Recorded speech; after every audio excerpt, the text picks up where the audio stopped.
Assalamualaikum warahmatullahi wabarakatuh. Waalaikumsalam warahmatullahi wabarakatuh. Alhamdulillah, puji syukur marilah kita panjatkan kehadiran Allah Subhanahu wa taala yang telah melimpahkan rahmat, karunia, hidayah kepada kita semua sehingga kita bisa hadir di acara diseminasi budaya positif di sekolah CGP Angkatan 11 oleh Ibu Herawati. Salawat beraneka salam tidak lupa pula kita hadiahkan buat arwah junjungan Nabi besar kita Nabi Muhammad Sallallahu Alaihi Wasallam. Untuk beliau, Allahumma sholli ala Sayyidina Muhammad wa ala ali Sayyidina Muhammad. Baiklah, untuk tidak memperpanjang kata mukadimah, kita mulai saja acara kita pada saat ini yang akan disampaikan oleh Ibu Herawati tentang diseminasi budaya positif di sekolah. Kepada Ibu Herawati kita persilahkan. Ke samudra naik kapal selam. Udaranya panas juga lembab. Kalau saya nanti ucapkan salam, jangan lupa hadirin menjawab. Bangun pagi langsung sarapan. Sebelum pagi memancing ikan. Hati tergerak ucapkan salam. Salam pembuka untuk kalian. Assalamualaikum warahmatullahi wabarakatuh. Waalaikumsalam warahmatullahi wabarakatuh. Puji dan syukur marilah sama-sama kita panjatkan kehadirat Allah Subhanahu wa taala yang mana berkat rahmat dan karunia-Nya jualah kita bisa berkumpul di sekolah yang kita cintai ini. Selawat beriringan salam tidak lupa pula kita hadiahkan buat Nabi junjungan kita yakni Nabi Muhammad Sallallahu Alaihi Wasallam. Untuk beliau, Allahumma sholli ala Muhammad wa ala ali Muhammad. Yang terhormat Ibu Kepala Sekolah, seterusnya Ibu Bapak Guru Hebat SDN 11 Padangganti. Pertama sekali saya mengucapkan terima kasih banyak kepada Bapak Ibu yang telah meluangkan waktunya untuk mengikuti kegiatan berbagi praktik baik diseminasi budaya positif di sekolah. Adapun tujuan dari kegiatan ini yaitunya berbagi praktik baik tentang budaya positif, mewujudkan kolaborasi atau kerjasama dalam mewujudkan budaya positif di sekolah. Nah, sekarang kita mulai dengan pertanyaan pemantik. Setuju atau tidak setuju? Hukuman dapat mendisiplinkan anak. Bagaimana? Tidak setuju. Yang kedua, pemberian efek jerah dengan hal positif seperti membaca atau membersihkan halaman sekolah dapat meningkatkan disiplin. Setuju atau tidak setuju? Tidak setuju. Tidak setuju. Yang ketiga, memberi hadiah dapat meningkatkan motivasi belajar anak dalam jangka waktu panjang. Setuju. Nah, sekarang kita lihat dulu perubahan paradigma. Untuk membangun budaya yang positif, sekolah perlu menyediakan lingkungan yang positif, aman, dan nyaman agar murid-muridnya mampu berpikir, bertindak, dan mencipta dengan merdeka mandiri dan bertanggung jawab. Lazimnya itu dikaitkan dengan kontrol. Dalam hal ini, kontrol guru dalam menghadapi murid. Selanjutnya kita akan ice breaking terlebih dahulu. Kita akan mencobakan permainan tutup. Nah, sekarang cari pasangannya masing-masing. Ada yang A dan ada yang B.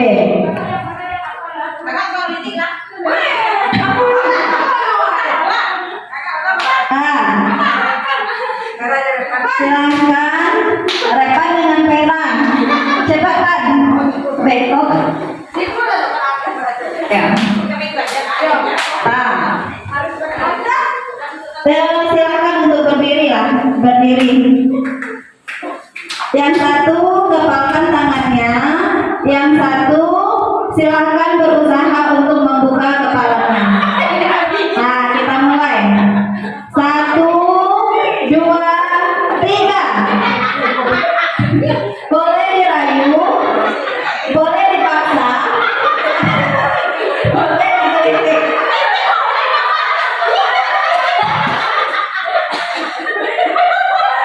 Boleh dipaksa.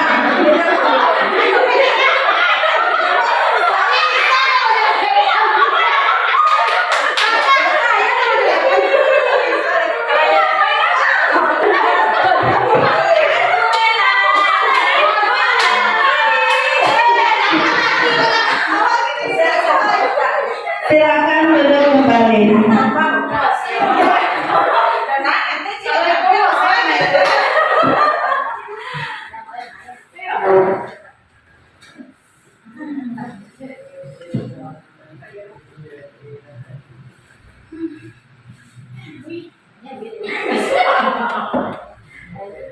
Kita lihat dulu pendidikan menurut Ki Hajar Dewantara.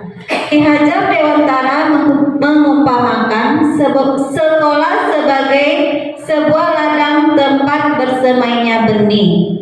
Agar bibit bisa dikembangkan secara maksimal, maka petani memperbaiki kondisi tanah, memelihara bibit tanaman, memberi pupuk dan air, membasmi ulat-ulat atau jamur-jamur yang mengganggu hidup bibit tanaman lainnya. Dari uraian tersebut, maka di sini dianggap sekolah adalah sebagai sawahnya dan kita yang guru adalah petaninya. Kitalah yang akan menjaga, melindungi murid-murid kita dari hal-hal yang buruk. Kita mau bawa kemana murid-murid kita itu tergantung pada bagaimana meliharanya. Nah, itulah pendidikan menurut Ki Hajar Dewantara yang mengibaratkan kita sebagai petaninya. Kita masuk lagi pada budaya positif. Pertanyaannya, apa itu budaya positif? Kebiasaan yang baik. Apalagi? Siapa yang bisa? Budaya positif adalah kebiasaan yang baik. Sekarang, apakah di sekolah kita sudah tercipta budaya positif? Sudah mulai tercipta budaya positif tersebut. Nah, sekarang kita lihat budaya positif. Budaya positif merupakan perwujudan dari nilai-nilai kebajikan atau keyakinan universal yang diterapkan di sekolah. Selama ini, barangkali kita sebagai guru merasa berkewajiban mengontrol perilaku siswa agar memiliki perilaku yang sesuai dengan guru harapan. Perwujudannya, guru sering memberikan hukuman kepada siswa yang melakukan kesalahan, memberikan penghargaan terhadap perbuatan yang baik yang dilakukan siswa. Benar kita sering melakukan yang demikian? Iya, kita sering menghukum siswa kita. Kadangkala hukuman yang kita berikan tidak sesuai dengan kesalahannya. Apalagi kita juga sering melakukan hukuman dengan cara menumpang menghukum. Tahu Ibu apa itu hukuman menumpang? Hukuman menumpang itu ada anak yang sudah dimarahi, kita datang, kita juga ikut memarahi anak itu tersebut. Itu hukuman menumpang. Dan kita juga sering memberikan hadiah kepada anak yang berprestasi. Nah, sekarang kita lihat konsep inti budaya positif. Di sini ada disiplin positif, nilai-nilai kebajikan, teori motivasi perilaku manusia, hukuman dan penghargaan, keyakinan kelas, kebutuhan dasar manusia, 5 posisi kontrol, dan segitiga restitusi. Kita lihat dulu disiplin positif. Pertanyaannya, ketika mendengarkan kata disiplin, apa yang terbayang di benak kita? Peraturan. Apa lagi? Tepat waktu. Apa lagi? Taat. Sekarang kita lihat apa itu disiplin positif. Disiplin artinya belajar. Kebanyakan orang akan menghubungkan kata disiplin dengan tata tertib, teratur, dan kepatuhan pada peraturan. Kata disiplin juga sering dihubungkan dengan hukuman, padahal itu berbeda. Karena belajar tentang disiplin positif tidak harus dengan memberi hukuman. Justru itu adalah salah satu alternatif terakhir kalau perlu tidak kita gunakan sama sekali. Murid yang memiliki disiplin positif akan memiliki motivasi internal yang tinggi dalam menguasai dirinya untuk melakukan tindakan yang sesuai dengan nilai-nilai kebajikan universal. Kita masuk lagi nilai-nilai kebajikan universal. Nilai-nilai kebajikan. Nilai-nilai kebajikan adalah sifat-sifat positif manusia yang merupakan tujuan mulia yang ingin dicapai setiap individu. Nilai-nilai tersebut bersifat universal dan lintas bahasa, suku, bangsa, agama, maupun latar belakang. Setiap perilaku atau perbuatan memiliki tujuan. William Gasser pada teori kontrol 1984. Dengan mengaitkan nilai-nilai kebajikan yang diyakini seseorang, maka motivasi intrinsiknya akan tergabung, sehingga menggerakkan motivasi dari dalam diri untuk dapat mencapai tujuan yang diinginkannya. Contoh-contoh nilai kebajikan universal. Yang pertama, yaitunya profil pelajar Pancasila. Di sini ada iman dan bertakwa kepada Tuhan Yang Maha Esa, berakhlak mulia, berkebinekaan global, gotong royong, kreatif, mandiri, dan bernalar kritis. Yang kedua yaitu PYP, yaitunya toleransi, rasa hormat, integritas, mandiri, menghargai, antusias, empati, keingintahuan, kreativitas, kerjasama, percaya diri, dan komitmen. Sekarang kita lihat contoh-contoh nilai kebajikan institusi atau organisasi.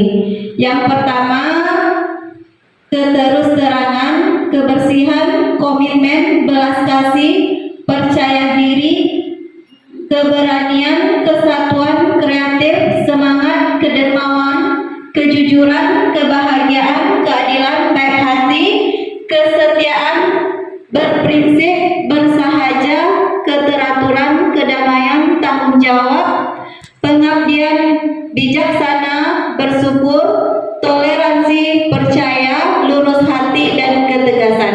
Itu adalah contoh-contoh nilai kebajikan.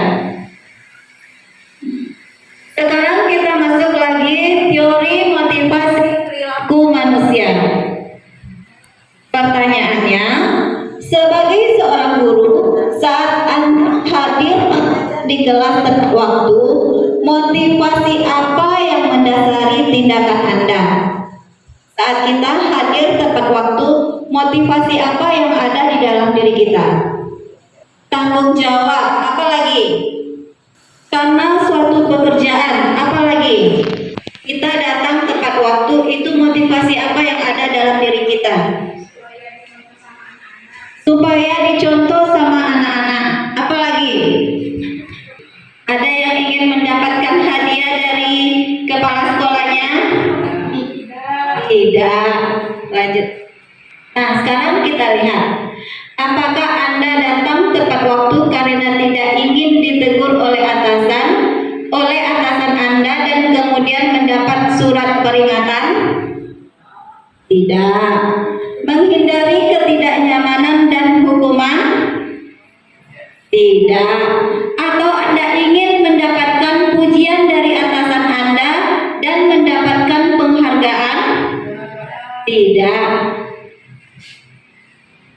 Mendapatkan imbalan atau penghargaan dari orang lain?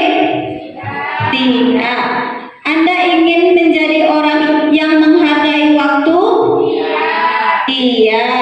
Menghargai diri sendiri sebagai tauladan bagi murid-murid karena Anda percaya tindakan Anda sebagai guru akan dicontoh oleh murid-murid. Iya. Sekarang kita lihat teori motivasi perilaku manusia. Ada motivasi eksternal dan juga ada motivasi internal. Kalau motivasi eksternal itu berasal dari luar diri kita, sedangkan motivasi internal yang berasal dari dalam diri kita. Motivasi eksternal untuk menghindari ketidaknyamanan. Apa yang akan terjadi apabila saya tidak melakukannya? Itu motivasi eksternal. Apa yang terjadi pada diri saya kalau saya tidak melakukannya? Yang kedua, untuk mendapatkan imbalan dari orang lain. Apa yang akan saya dapatkan apabila saya melakukan hal tersebut? Itu motivasi dari luar diri kita. Sedangkan motivasi dari dalam diri kita untuk menghargai diri sendiri. Saya akan menjadi orang seperti apa bila melakukannya. Nah, itulah motivasi internal. Sekarang kita masuk lagi hukuman, konsekuensi, dan restitusi. Kita lihat dulu hukuman. Hukuman ini disebut juga dengan identitas gagal. Sedangkan konsekuensi dan restitusi disebut dengan identitas sukses. Sekarang kita lihat. Sesuatu yang menyakitkan harus terjadi. Kalau kita dihukum akan terjadi sesuatu yang menyakitkan. Kalau konsekuensi, sesuatu harus terjadi. Sedangkan restitusi merupakan pilihan. Yang kedua, tidak nyaman untuk murid, anak untuk jangka waktu panjang. Kalau mereka dihukum, dia akan merasa tidak nyaman dalam jangka waktu yang panjang. Sedangkan konsekuensi, tidak nyaman untuk murid atau anak untuk jangka waktu pendek. Sedangkan restitusi menguatkan untuk murid atau anak dalam jangka waktu panjang. Yang ketiga yaitu korban mendapatkan keadilan. Sedangkan konsekuensi, korban bisa diabaikan. Untuk restitusi, korban mendapatkan ganti. Di sini kalau ada anak yang bukunya dicoret, makanya nanti buku anak itu akan diganti kembali. Berarti korban mendapatkan ganti. Selanjutnya, murid atau anak akan tersakiti. Kalau kita menghukum, itu murid atau anak akan merasa tersakiti. Kalau untuk konsekuensi, murid atau anak dibuat tidak nyaman. Untuk restitusi, murid atau anak mendapat penguatan. Selanjutnya, untuk hukuman berlaku hanya pada sebuah institusi, tidak berlanjut pada kehidupan nyata. Sedangkan konsekuensi membantu menerapkan mengikuti peraturan dalam masyarakat. Itu untuk konsekuensi. Sedangkan untuk restitusi fokus pada pemecahan masalah dalam jangka waktu panjang. Kalau peraturan itu peraturannya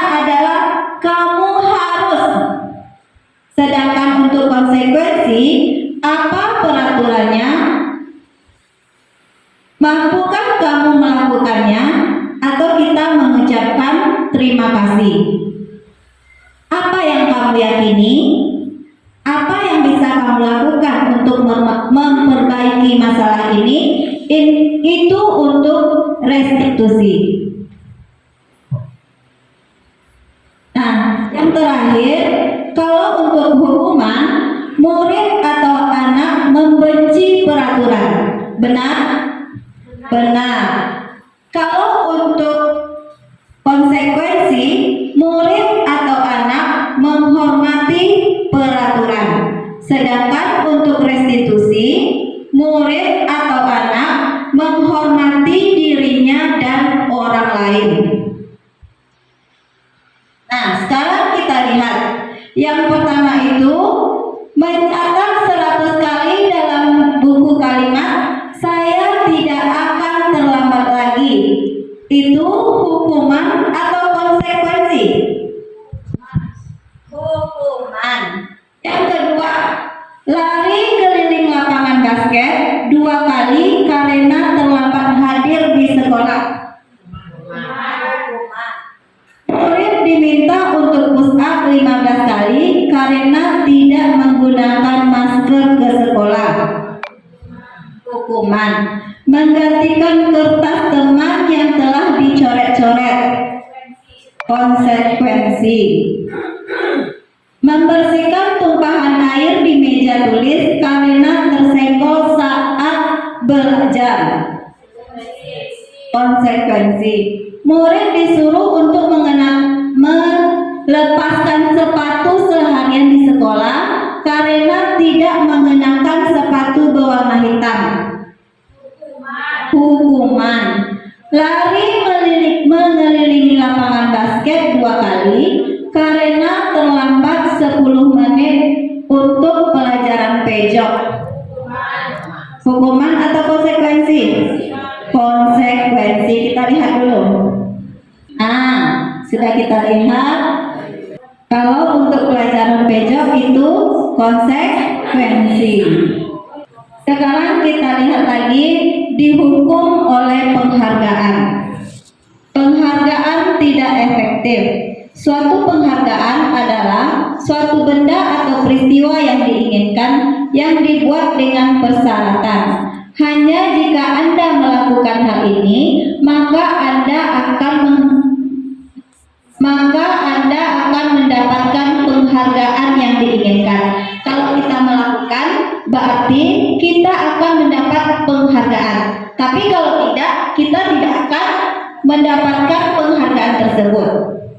Yang kedua, jika saya mengharapkan suatu penghargaan dan tidak mendapatkannya, maka saya akan kecewa dan kecil hati.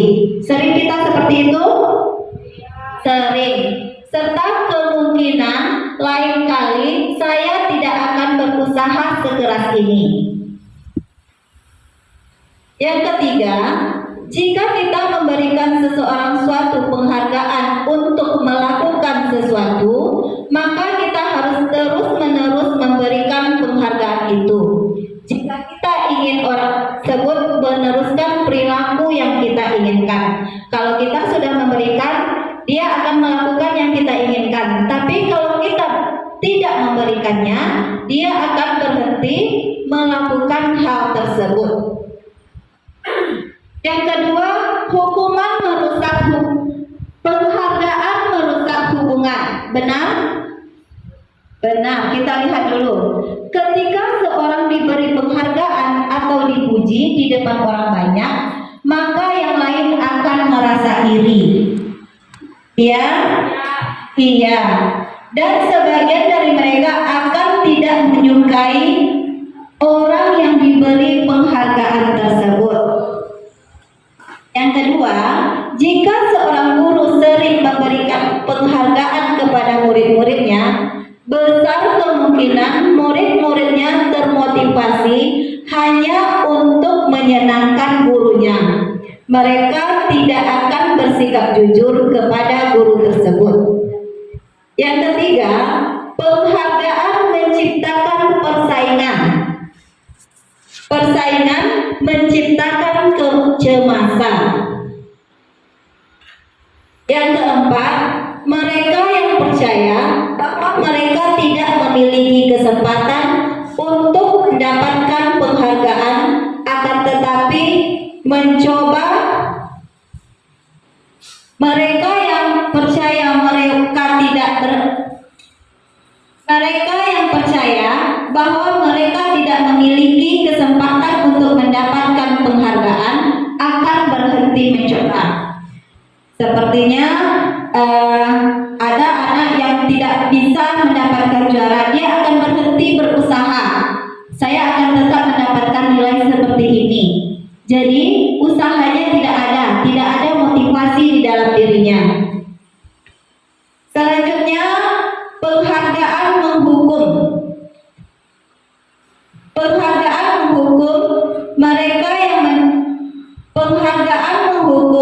Mereka yang tidak mendapatkan penghargaan, misalnya dalam sistem ranking, mereka yang mendapatkan ranking kedua akan merasa paling terhukum. Yang kedua, memberi penghargaan dan hukuman adalah hal yang sama, karena keduanya mencoba mengendalikan perilaku seseorang. Yang ketiga, karena orang pada dasarnya tidak suka dikendalikan, dalam jangka waktu lama, penghargaan akan terlihat sebagai hukuman. Jika suatu penghargaan, namun Anda tidak mendapatkannya, Anda akan merasa dihukum. Sekarang kita masuk lagi keyakinan kelas. Mengapa keyakinan kelas? Kenapa tidak peraturan kelas? Mengapa keyakinan kelas? Keyakinan kelas dibuat bersama dengan murid. Kalau peraturan kelas dibuat oleh guru sendiri. Kita yang membuat peraturan itu sendiri. Jadi kalau keyakinan kelas itu dibuat oleh guru dan muridnya, sedangkan peraturan kelas kita yang membuatnya sendiri. Sekarang kita lihat mengapa kita memiliki peraturan tentang menggunakan helm saat berkendara. Yang kedua, mengapa ada peraturan dilarang merokok di sekolah? Keyakinannya, nilai-nilai keselamatan atau kesehatan itulah yang kita sebut dengan keyakinan universal. Keyakinan universal yaitunya nilai-nilai kebajikan yang disepakati secara tersirat maupun tersurat, lepas dari latar belakang, suku, negara, bangsa maupun agama. Murid-murid pun demikian. Mereka perlu mendengarkan dan memahami yang peraturan, arti sesungguhnya tentang peraturan-peraturan yang diberikan. Apa nilai-nilai kebajikan di balik tersebut dan apa tujuan utamanya. Keyakinan kelas, setiap tindakan atau perilaku yang kita lakukan di dalam kelas dapat menentukan terciptanya sebuah lingkungan perilaku warga kelas tersebut menjadi sebuah kebiasaan yang akhirnya membentuk budaya positif. Dalam mewujudkan perilaku warga sekolah yang memiliki budaya positif, hal pertama yang perlu diciptakan dan disepakati adalah membuat keyakinan-keyakinan atau prinsip-prinsip dasar bersama di antara warga kelas untuk mendapatkan nilai kebajikan yang disepakati bersama. Suatu keyakinan akan lebih memotivasi seseorang dari dalam atau memotivasi secara intrinsik. Seseorang akan lebih tergerak dan bersemangat untuk menjalankan keyakinan daripada hanya sekedar mengikuti serangkaian peraturan yang mengatur mereka. Harus berlaku begini atau begitu, yang membuat ketidaknyamanan dan keterpaksaan. Kalau di sini keyakinan tadi itu kalau mereka yang membuat, mereka tidak akan merasa terpaksa untuk melakukannya. Sedangkan kalau peraturan, mereka memang tidak mau untuk dipaksa. Keyakinan kelas merupakan metode untuk menimbulkan kembali disiplin positif yang didasari oleh motivasi dari dalam diri melalui proses curah mendapat dan pada akhirnya disepakati secara bersama. Nah, sekarang kita lihat peraturan dan nilai kebajikan yang ditujunya. Kembalikan barang ke tempatnya. Nilai kebajikan apa yang ada di sana?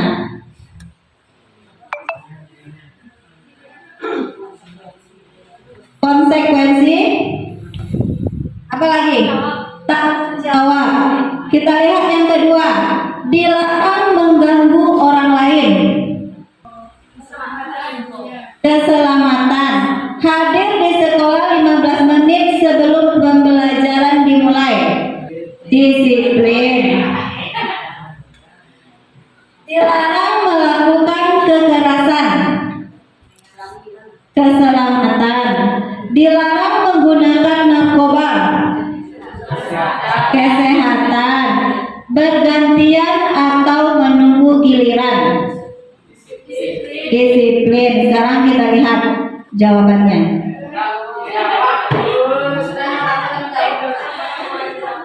Lanjut. Kembalikan barang ke tempatnya, tanggung jawab, dilarang mengganggu orang lain, menghormati orang lain, hadir di sekolah 15 menit sebelum pembelajaran dimulai, menghormati orang lain dan komitmen, dilarang melakukan kekerasan, keselamatan, dilarang menggunakan narkoba, kesehatan dan keselamatan, bergantian atau menunggu giliran, menghormati orang lain dan bersabar.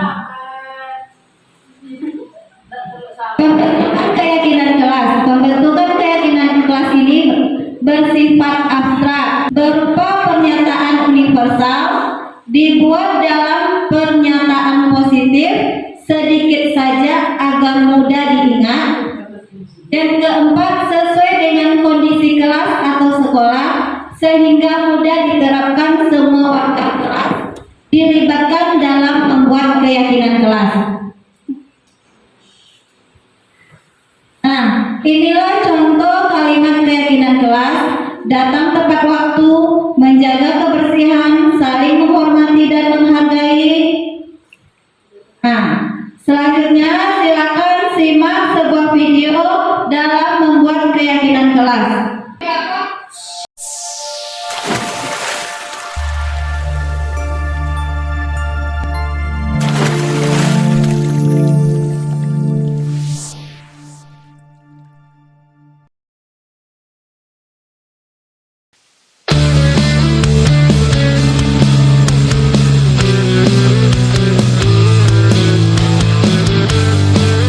Assalamualaikum warahmatullahi wabarakatuh.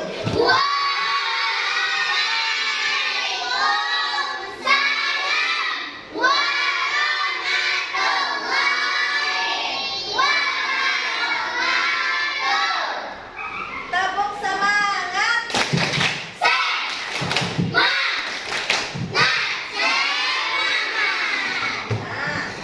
Sebelum kita mulai pembelajaran kita akan membuat dulu keyakinan kelas. Anak-anak ibu tahu apa itu keyakinan kelas? Kalau peraturan kelas tahu? Siapa yang tahu? Coba angkat tangan. Siapa yang tahu apa itu peraturan kelas? Siapa yang membuat peraturan kelas? Coba. Yang membuat. Ya. Peraturan kelas yang membuat ibu. Kalau keyakinan kelas tahu? Keyakinan kelas hampir sama dengan peraturan kelas. Bedanya, keyakinan kelas itu yang membuat kita bersama. Tapi kalau peraturan kelas itu sudah ada yang membuatnya. Ibu yang membuatnya atau sekolah yang membuatnya. Jadi kalau keyakinan yang membuat siapa? Kita. Kalau peraturan? Ibu. Anak-anak ibu, sekarang ini kelas kita tampaknya seperti apa? Coba Tiana. Tidak mendengarkan guru. Anak-anak ibu sering tidak mendengarkan guru. Kadang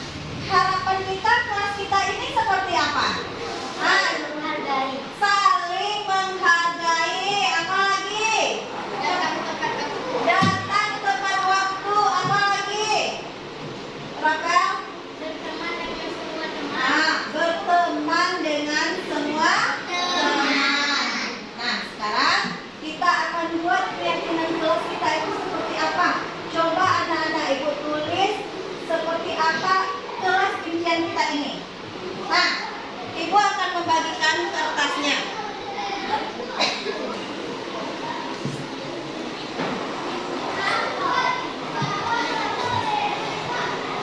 Anak-anak ibu tulis. Nah, langsung.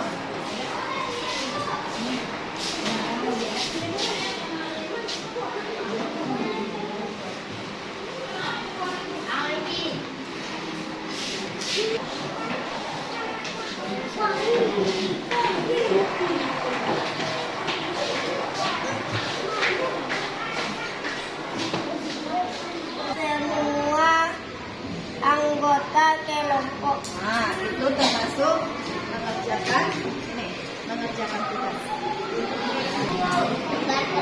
Pertama, Bekerja.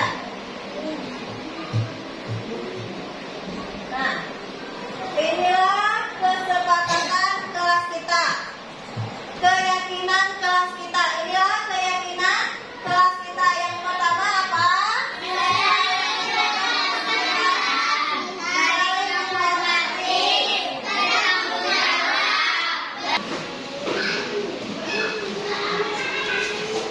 Aina.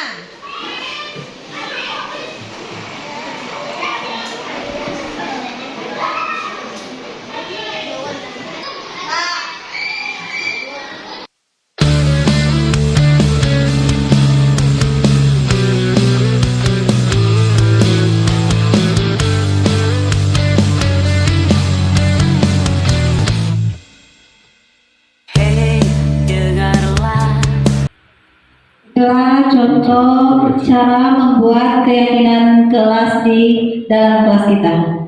Selanjutnya, kebutuhan dasar manusia. Kebutuhan dasar manusia, yaitunya seluruh tindakan manusia memiliki tujuan tertentu. Semua yang kita lakukan adalah usaha terbaik untuk mendapatkan apa yang kita inginkan.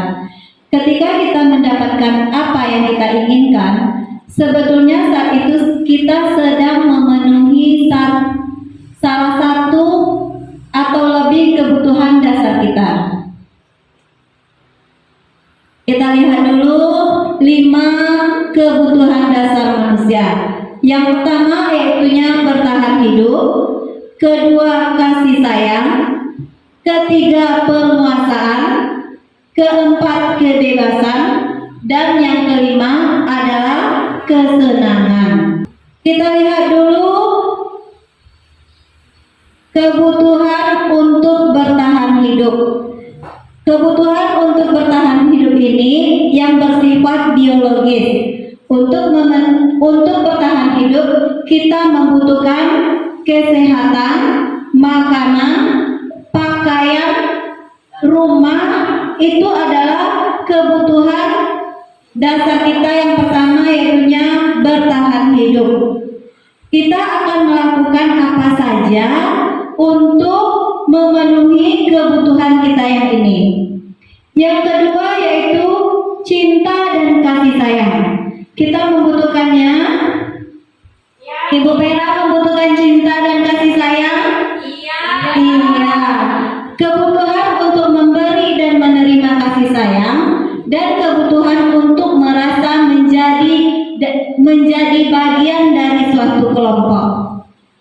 Yang ketiga, kekuasaan, yaitunya kebutuhan ini meliputi keinginan untuk dianggap berharga, bisa membuat perbedaan, bisa membuat pencapaian, kompeten, diakui, dihormati. Ini meliputi dan keinginan untuk meninggalkan pengaruh. Yang keempat, kebebasan. Kebutuhan dasar kita yang keempat adalah kebebasan. Apakah kita ingin bebas? Iya, kita tidak ingin diikat oleh segala sesuatunya. Kita ingin mencoba-coba hal baru, tapi kita harus bisa membedakan hal baru itu baik atau tidaknya untuk kita. Yang kelima adalah kesenangan. Kita butuh kesenangan? Butuh. Kita butuh tertawa,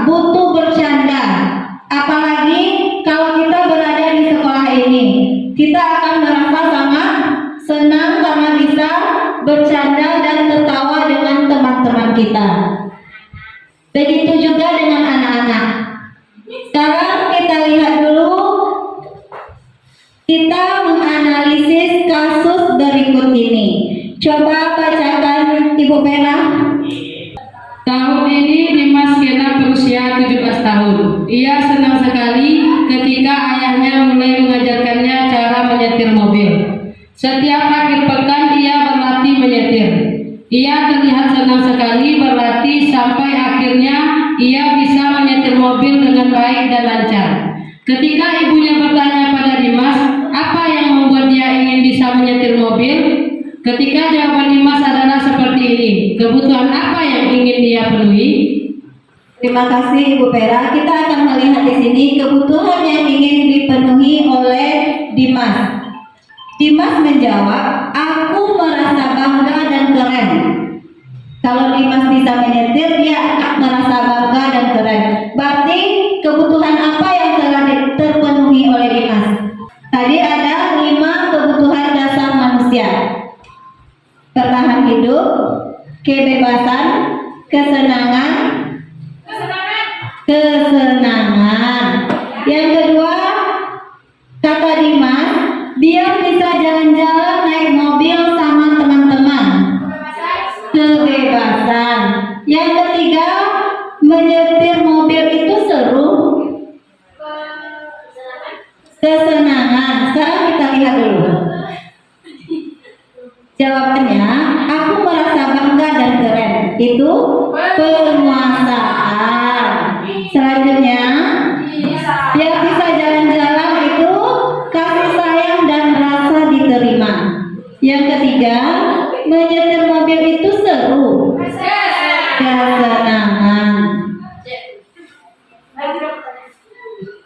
Apa yang terjadi apabila salah satu atau beberapa kebutuhan dasar anak tidak terpenuhi? Memberontak, apalagi merasa tidak senang, merasa ada kekurangan. Kita lihat, ketika seorang murid melakukan sesuatu perbuatan yang bertentangan dengan nilai-nilai kebajikan atau melanggar peraturan, hal itu sebenarnya dikarenakan mereka gagal memenuhi kebutuhan dasar mereka. Sekarang kita masuk lagi 5 posisi kontrol. Kita lihat dulu 5 posisi kontrol. Yang pertama, penghukum, pembuat rasa bersalah, teman, pemantau, dan yang kelima adalah manajer. Kita lihat dulu posisi penghukum. Pada posisi penghukum ini, biasanya kita sering mengucapkan kamu harus atau patuhi aturan saya.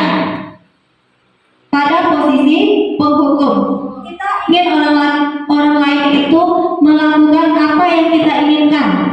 Yang kedua, pada posisi pembuat rasa bersalah. Pada posisi ini, biasanya guru akan bersuara lebih lembut. Membuat rasa bersalah akan menggunakan keheningan dalam membuat orang lain merasa tidak nyaman, bersalah, atau rendah diri. Kata-kata yang keluar lembut, ibu sangat kecewa sekali dengan kamu.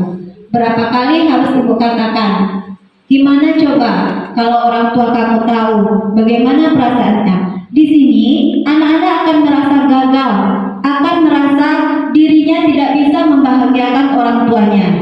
Yang keempat, pada posisi teman.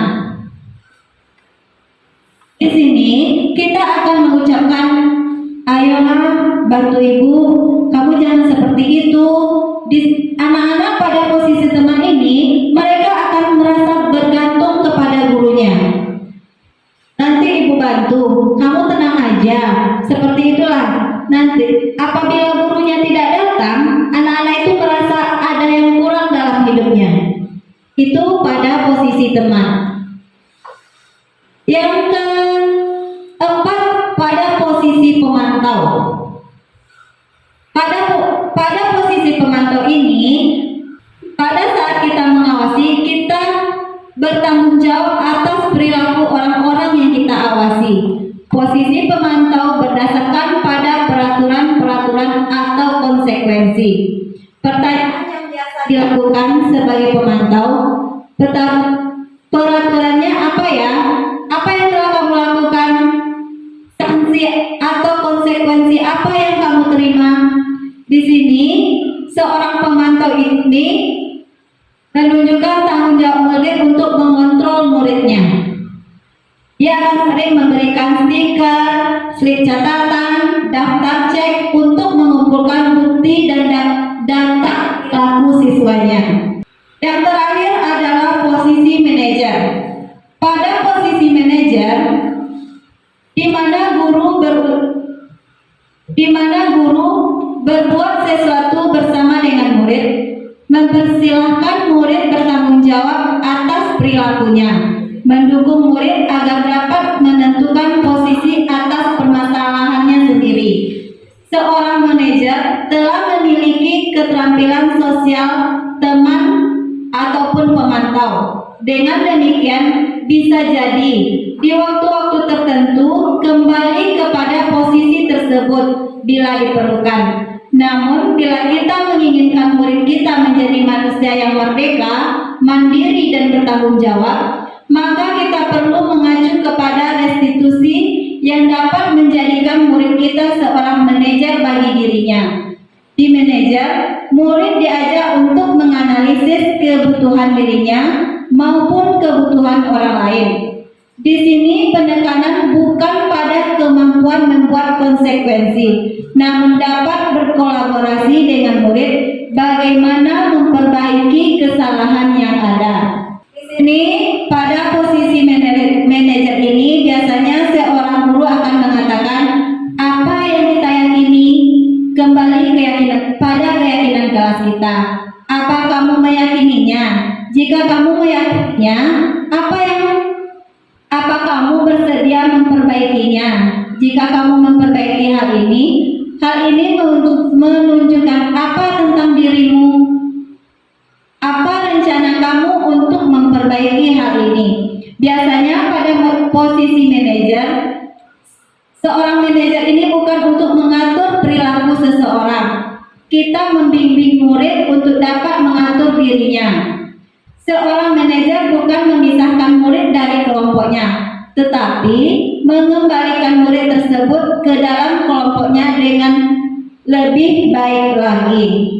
Nah, sekarang kita lihat dulu. Saya kecewa sekali dengan kamu. Itu kita pada posisi mana? Saya kecewa sekali dengan kamu. Membuat rasa bersalah. Kamu tidak benar-benar melakukannya. Pemantau, ayolah lakukan ini demi ibu atau bapak. Teman, apakah kamu mau mendapatkan stiker bintang hari ini?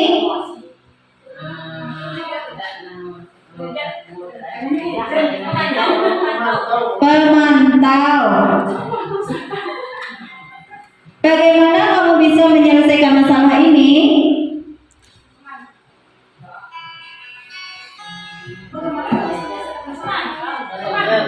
Manajer, kamu selalu yang paling terakhir. Pembuat rasa bersalah. Ayo kita lihat jawabannya. Saya kecewa sekali dengan kamu itu membuat orang merasa bersalah. Kamu tidak benar-benar melakukannya, itu penghukum. Ayolah lakukan demi ibu atau bapak, teman. Apakah kamu mendapatkan stiker bintang hari ini? Pemantau, bagaimana kamu bisa menyelesaikan masalah ini? Manajer, kamu selalu yang paling terakhir.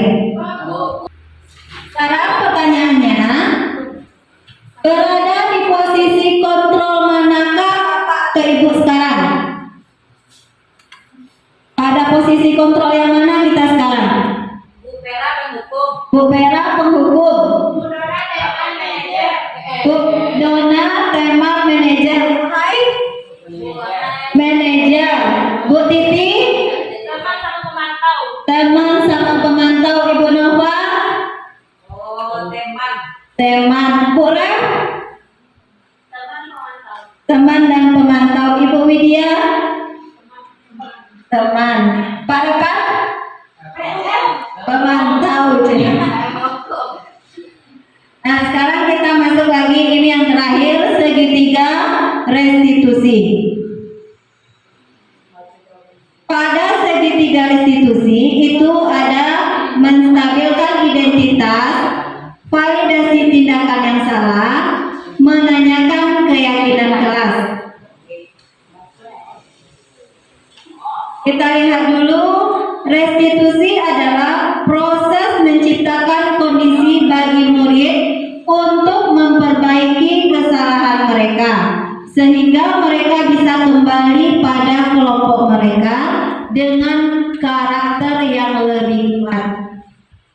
Segitiga restitusi adalah sebuah tahapan untuk memudahkan para guru, orang tua dalam melakukan proses untuk menyiapkan anaknya untuk melakukan restitusi. Yang pertama itu tahapan restitusi.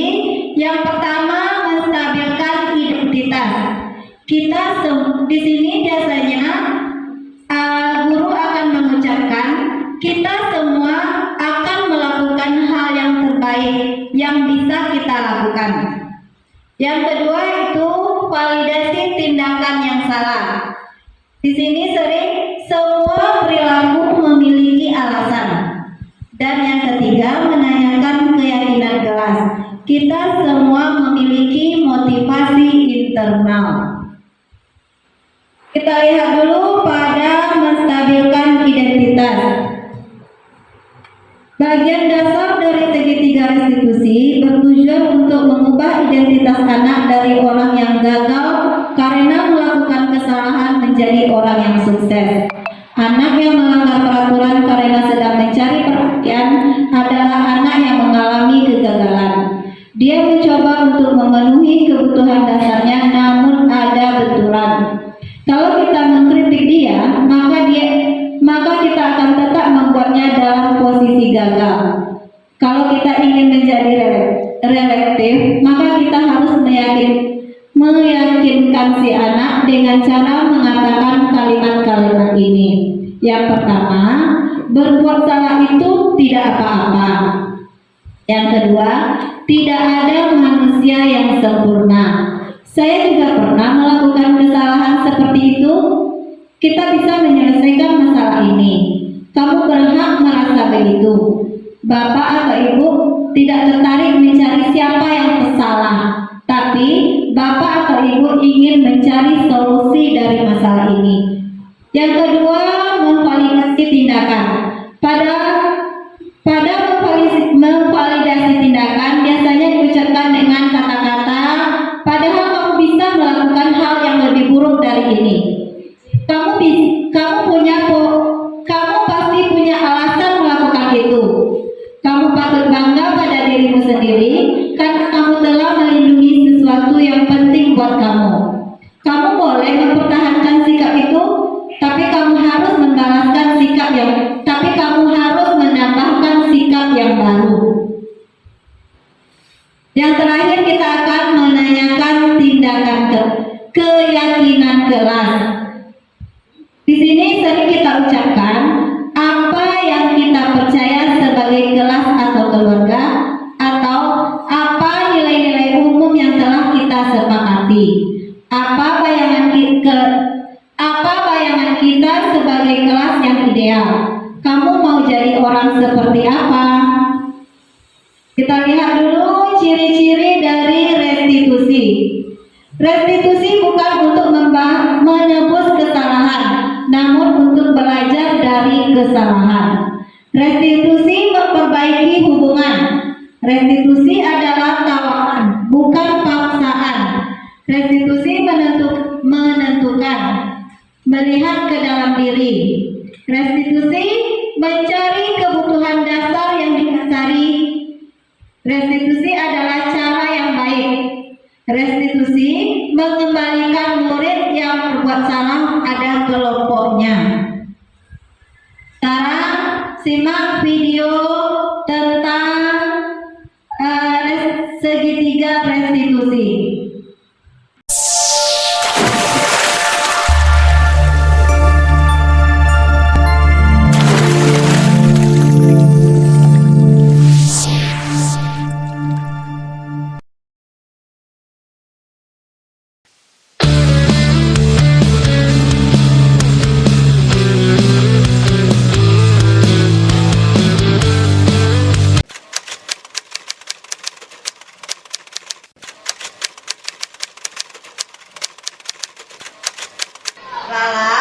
Tadi Ibu dengar dari laporan teman-teman, katanya kamu habis bertengkar ya dengan Rafka. Ya Bu, habis kesal sih. Kenapa kesal? Rafka telah merusak mainan saya, padahal itu adalah mainan kesayangan saya. Oh, begitu ya. Lalu, apa yang kamu lakukan terhadap Rafka? Saya marah-marah Bu, saya sempat maki-maki si Rafka, dan tanpa saya sadar, saya juga menabrak mesinnya Bu. Oh, begitu. Kamu berbuat begitu pasti ada alasannya. Iyalah Bu, masa saya diam saja, itu kan mainan kesayangan saya, dan hadiah dari ibu saya. Rafka malah merusaknya. Ya, wajarlah kalau kamu marah karena kamu tidak rela mainan kamu dirusak oleh Rafka. Ibu sangat menghargai tindakan kamu yang tidak berbuat lebih buruk daripada itu. Misalnya memukul. Iya Bu. Menurut kamu, keyakinan kelas apa yang telah dilanggar? Saling menghormati di antara teman Bu. Ya, betul. Menurut kamu, saling menghormati di antara teman penting tidak untuk kamu? Penting Bu. Baiklah, kalau menurut kamu itu penting, jadi keyakinan kelas mana yang harus kamu lakukan di saat kamu marah? Harus lebih bersabar Bu. Kamu bersedia memperbaiki masalah ini? Bersedia Bu. Apa yang kamu lakukan untuk memperbaiki masalah ini? Saya akan berusaha bersabar dan menenangkan marah saya. Dan kalau ada teman yang merusak mainan saya akan laporkan kepada guru. Ya, tepat sekali tindakan kamu. Tetap semangat ya Lala. Sekarang silahkan bergabung dengan teman-teman kamu kembali. Terima kasih Bu.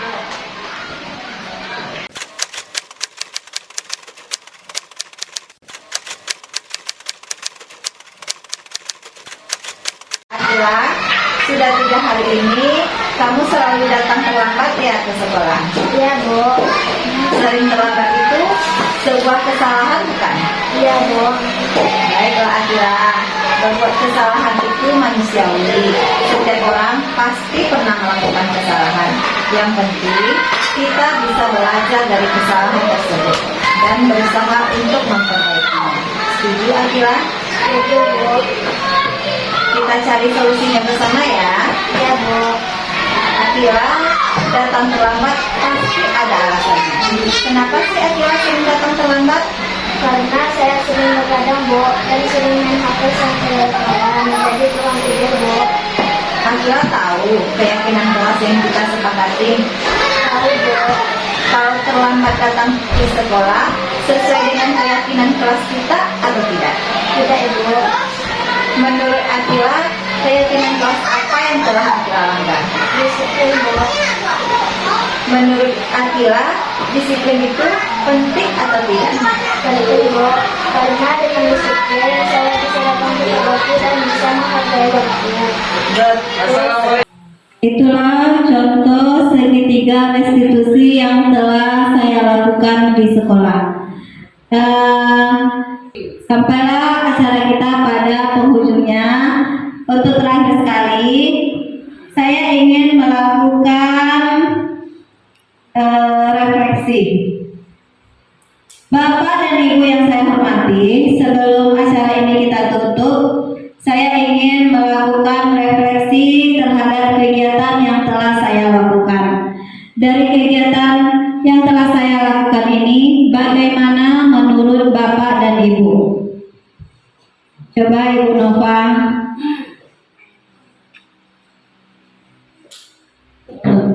Terima kasih pada Bu Era. Pada kesempatan ini saya akan memberi umpan balik kepada Ibu. Yang pertama, saya sangat senang sekali mengikuti kegiatan ini. Dapat ilmu dari Ibu Era. Dari inspirasi berbagai terkait ini, penerapan budaya positif, karena dengan mengikuti kegiatan ini saya lebih mengetahui bagaimana cara menyelesaikan sebuah permasalahan siswa di sekolah, yaitu melakukan segitiga restitusi. Mudah-mudahan saya bisa menerapkan kepada anak-anak kelas saya nanti. Itu saja. Assalamualaikum warahmatullahi wabarakatuh. Waalaikumsalam warahmatullahi wabarakatuh. Masih ada? Ya silakan Ibu Dona. Terima kasih kepada Ibu Heka. Selanjutnya, kesempatan kali ini saya akan memberikan umpan balik kepada Ibu Hera tentang diseminasi budaya positif. Luar biasa sekali menurut saya. Saya bisa mengikuti kegiatan diseminasi penerapan budaya positif ini karena saya mendapat gambaran bagaimana penerapan budaya positif di sekolah, baik di dalam kelas maupun secara umum di sekolah, terutama dalam pembentukan karakter profil pelajar Pancasila terhadap peserta didik. Terima kasih banyak Ibu Herawati, semangat terus dan selalu sukses. Terima kasih. Assalamualaikum warahmatullahi wabarakatuh. Terima kasih saya ucapkan kepada Ibu Dona. Terima kasih atas refleksi yang telah Ibu berikan terhadap kegiatan kita hari ini. Mudah-mudahan praktik baik yang saya lakukan bisa bermanfaat untuk kita semua. Akhir kata saya ucapkan Assalamualaikum warahmatullahi wabarakatuh. Hasil dari Ibu Herawati mengenai diseminasi budaya positif. Mudah-mudahan apa yang disampaikan oleh Ibu Herawati tadi bermanfaat dan bisa kita ambil ilmunya. Terima kasih. Assalamualaikum warahmatullahi wabarakatuh. Sekarang